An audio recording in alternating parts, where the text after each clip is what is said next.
So normally, I don't sleep much, but whenever I'm not sleeping, the phone is with me, and it just depends on whenever I feel like saying something, that is how I record it. So that is actually tweeting is for me. These generally happen when I'm actually not thinking, completely not thinking about this, and I'm say working out or probably playing something, and it just happens. We predict linearly, but the changes exponential technologies bring are disruptive and exponential, and hence counterintuitive. Skills acquired in schools would be completely redundant 2 decades later if emphasis is not on developing emotional intelligence, scope, and curiosity to possibly still be relevant with accelerated change. Yes, it has a graph of, on the y-axis is human progress, and on the x-axis is time, and you can see 2 graphs. All I'm saying is that the way we think, and now we know because we have done a lot of research on how we think in the last 10 years. So we know that we only think in a linear fashion. So, okay, there is the predator, and I think he would be there in next 10 seconds, and I will also be there, so let's not go there, and I'll go here. So this is a very linear fashion. I wanted to say that all the technologies that change everything are exponential technologies. So this is what we think. Like if 20 years back, if you were to tell me that there would be something, you can ask any type of question, any question, and it would just instantly tell you the answer.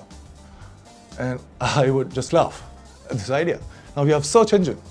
You have Google, I have Google. I can ask anything. So we can't predict exponential technologies, the kind of changes they would bring. But when it happens, we redact our brain immediately into believing that we always knew it.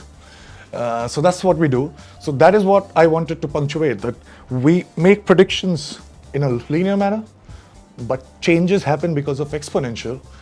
So you would always keep on thinking that what is happening and creating an illusion that you are in control, what you would not be. I just have 2 more. Yay!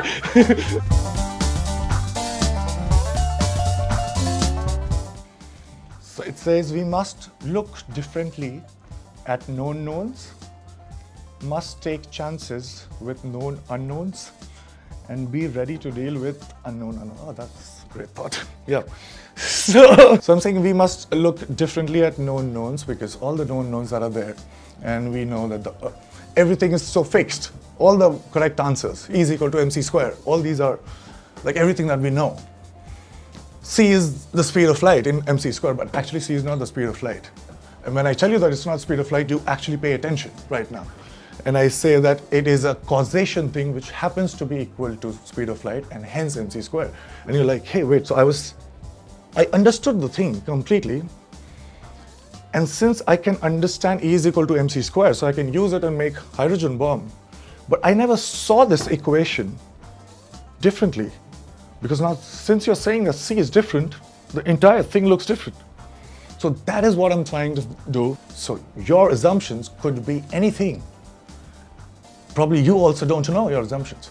And my assumptions could be something else. But even when I read the same tweet, because our assumptions probably are different, the contexts are different, the same information would mean something else. This is the only way I could write. Now, every time I try to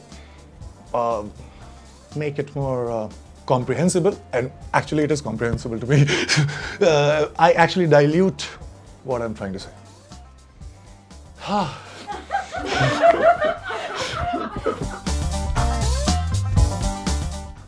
So this one says, can I see a thing for which I don't have a word for? One uses the language to form new questions, she would bend the reality. It's not philosophy right now, what I'm saying. We assume that because of this language got developed because I almost had full surety that you can understand me without words, but I had some confusion. And that confusion was with you.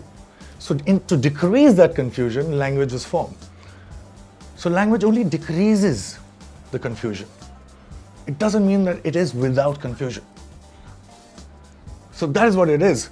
It actually adds to a lot of mental constructs. Like right now, you're looking at me and Speed of light is 3 into 10 power of 8 meters per second, and speed of sound is 332 meters per second. How are you just looking at my lips moving and listening at the same time? You can't, because you just can't.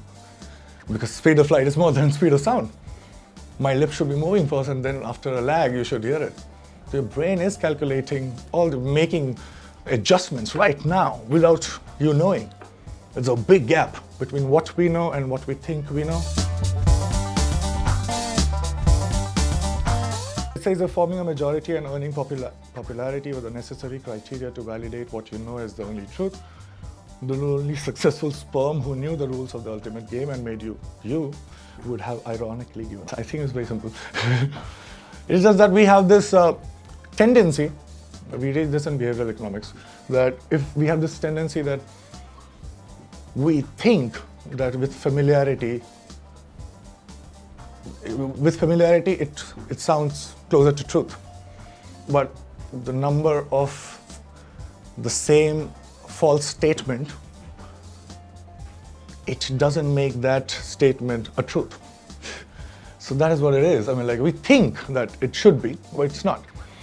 And every time somebody has thought of something which has changed many things, like E is equal to mc square, nobody in the science community were thinking like this. So I think you should be not with the majority, for sure, if you have to come up with something, because that's a wrong description of where you should be.